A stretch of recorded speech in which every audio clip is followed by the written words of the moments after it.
Kinilala si PNP Chief Police General Jose Melencio C. Nartates Jr.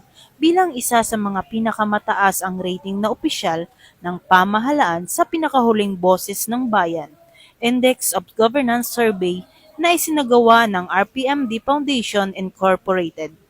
Batay sa survey na ginanap noong Abril 1 hanggang 8 at nilahukan ng 5,000 kalahok mula sa iba't ibang bahagi ng bansa, nakapagtala si Police General Nartates ng 78.8% index of governance score kasabay ng 78.5% trust rating at 79.1% performance rating.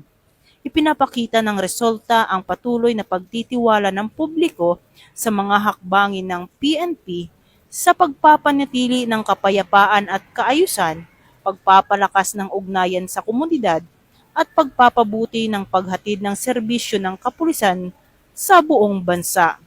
Ayon kay Police General Nartates, ang pagkilalang ito ay hindi lamang para sa kanya, kundi para sa lahat ng kawani ng PNP na patuloy na naglilingkod ng may dedikasyon at profesionalismo.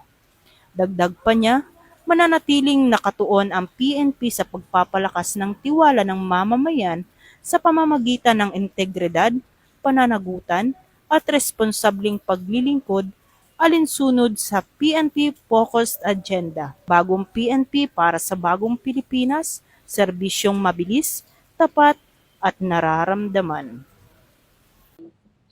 Mula dito sa Campo Crame, ako ang inyong PNN correspondent, Patrulu Mandara Palogme, alagad ng batas, tagataguyod ng balitang pulis. Bagong PNP para sa bagong Pilipinas, serbisyong mabilis, tapat at nararamdaman.